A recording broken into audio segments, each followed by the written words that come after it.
Assalamualaikum warahmatullahi wabarakatuh. Halo semua, perkenalkan nama saya Clara Khairunisa. Saya merupakan mahasiswa UI Program Studi Fisioterapi UI 2019. Pada kesempatan kali ini, saya berkesempatan untuk menjelaskan mengenai formulir NIHSS. NIHSS ini sendiri biasa dikenal dengan National Institute of Health Stroke Scale yang biasa dilakukan kepada para penderita stroke. Stroke sendiri merupakan gangguan dari sirkulasi pembuluh darah di otak. Maka dilakukan NIHSS ini sendiri kepada pasien stroke untuk sebagai alat penilaian sistematik yang mengukur kuantitatif stroke yang terkait dengan defisit neurologik. Di samping saya merupakan bentuk form dari NIHSS ini sendiri.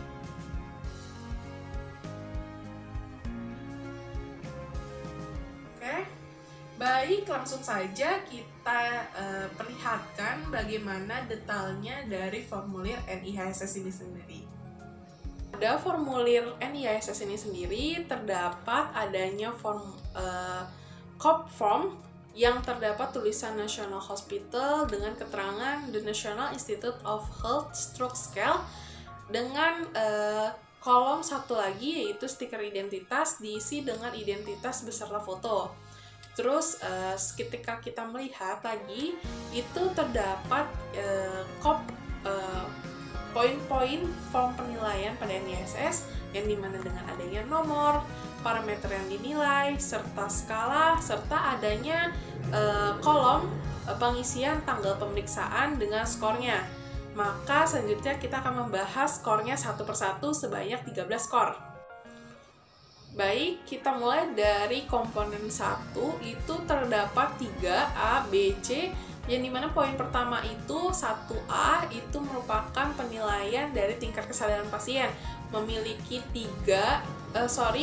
dari 4 skala yang dimana 0 dari sadar penuh, 1 itu tidak sadar penuh, namun masih bisa dibangunkan, serta 2 itu tidak sadar, namun masih merespon stimulasi, serta yang 3 itu dalam kondisi koma.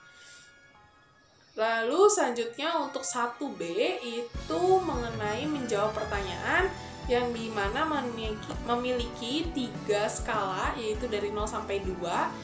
Dengan 0 itu benar semua menjawab pertanyaan, serta 1 itu hanya menjawab 1 buah yang benar, serta yang skala kedua itu sama sekali tidak bisa menjawab pertanyaan. Selanjutnya itu ada 1C.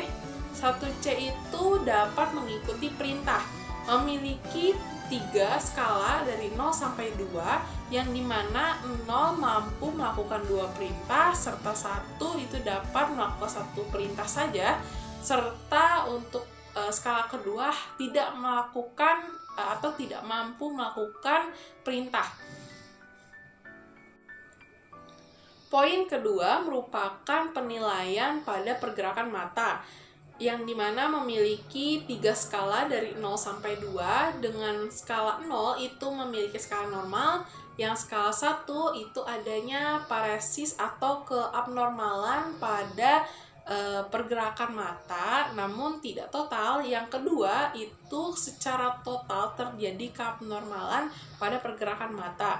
Nah, dan hal ini tidak dapat diatasi dengan manuver okulosefatik. Baik, selanjutnya itu yang poin ketiga merupakan pemeriksaan visual dari lampang pandang pada tes konfrontasi, yang dimana memiliki 4 skala dari 0 sampai 3. 0 merupakan tidak ada gangguan, 1 itu terjadi paralisis minor atau bisa kita lihat adanya keasimetrisan saat tersenyum. Terus ada juga yang ke skala kedua itu paralisis parsial, yang dimana adanya paralisis pada wajah bagian bawah juga. Lalu untuk yang skala ketiga itu paralisis komplit dari satu atau kedua sisi wajah. Untuk poin yang keempat itu adanya paresis wajah. Paresis wajah ini sendiri terdiri dari 4 skala dari 0 sampai 3. Dengan 0 itu adalah normal, dan satu itu adalah paralisis minor, dan masih sama kita bisa melihat dari keasimetrisan saat tersenyum. Lalu yang kedua itu skala kedua yaitu paralisis parsial, yaitu masih kita bisa lihat dari paralisis wajah bagian bawah. Lalu yang ketiga itu paralisis komplit yang dimana tidak ada pergerakan pada sisi wajah maupun bagian bawah wajah. Oke, baik. Selanjutnya itu adanya motorik lengan.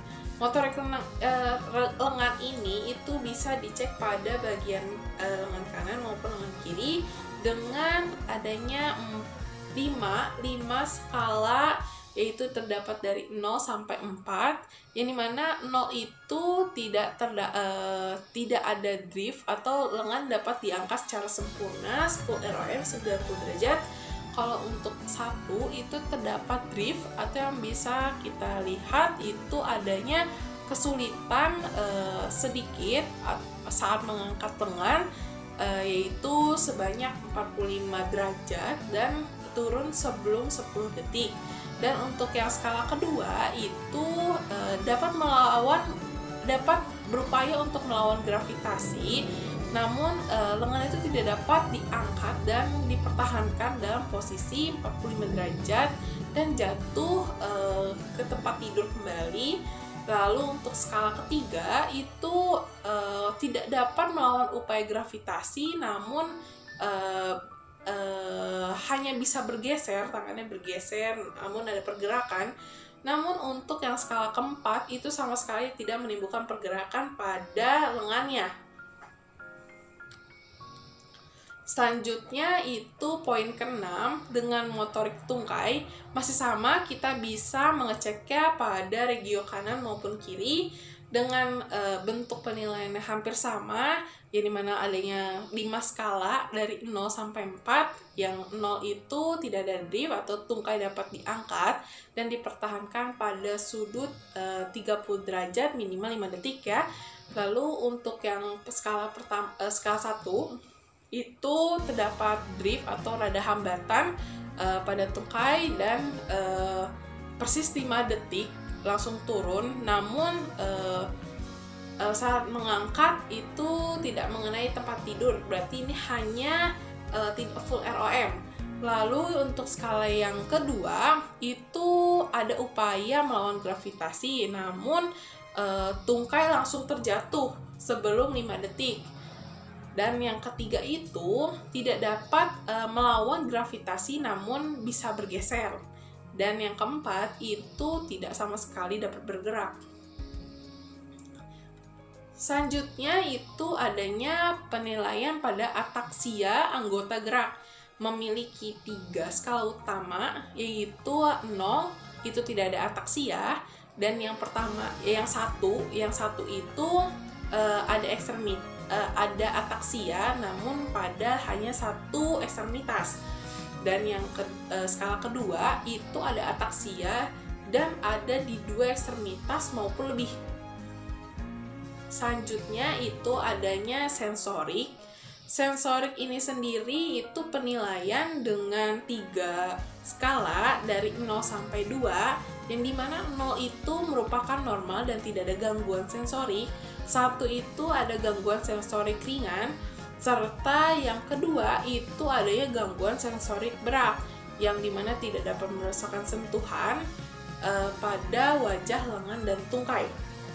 Selanjutnya itu poin ke-9, yang dimana terdapat bahasa terbalik dengan 4 komponen skala dari 0 sampai 3. 0 merupakan normal, 1 merupakan adanya afasia ringan sampai sedang, dapat berkomunikasi namun terbatas, dan kedua itu afasia berat, yang dimana seluruh komunikasi melalui ekspresi,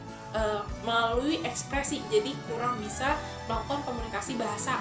Lalu yang ketiga itu sama sekali tidak dapat mengeluarkan kata dan tidak dapat melakukan ekspresi karena tidak mampu mengartikan kata-kata. Poin ke-10 dengan penilaian disartria, dengan tiga komponen skala, yaitu dari 0 sampai 2. 0 merupakan normal, 1 merupakan adanya distarsia ringan sampai sedang, yang dimana pasien ini setidaknya pada beberapa kata bisa terucapkan namun berat. Dan untuk yang kedua, itu skala kedua, itu distarsianya berat. Jadi saat pasien berbicara itu tidak jelas atau pelok. Dan ada yang terakhir itu UN, atau yang kita sebut dengan adanya intubasi atau hambatan fisik lainnya. Mohon dimaafkan tadi, selain adanya disartria, itu UN sendiri itu terdapat pada ataksia anggota gerak serta pada penilaian motorik lengan maupun motorik tungkai. Untuk poin yang terakhir itu merupakan poin pengabaian dan inatensi, yang dimana memiliki tiga skala penilaian dari 0 sampai 2. 0 merupakan tidak ada inatensi, yang ke-1 itu tidak ada atensi pada salah satu modalitas seperti visual, taktil, auditory, spasial, atau personal inattention. Namun pada skala kedua ini sama sekali tidak ada atensinya, bahkan pada satu modalitas pun.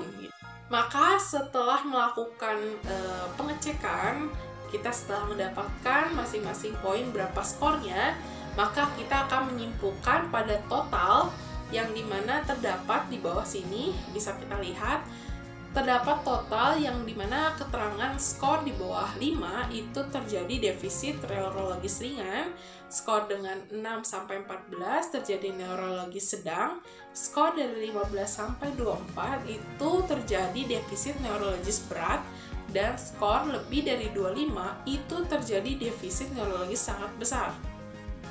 Ini merupakan ada gambar pendukung, gambar-gambar beberapa pertanyaan yang bakal mendukung proses pengisian form.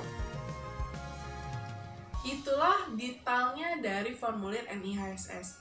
Semoga membantu para mahasiswa lainnya serta tenaga medis yang belum mengetahui mengenai formulir ini.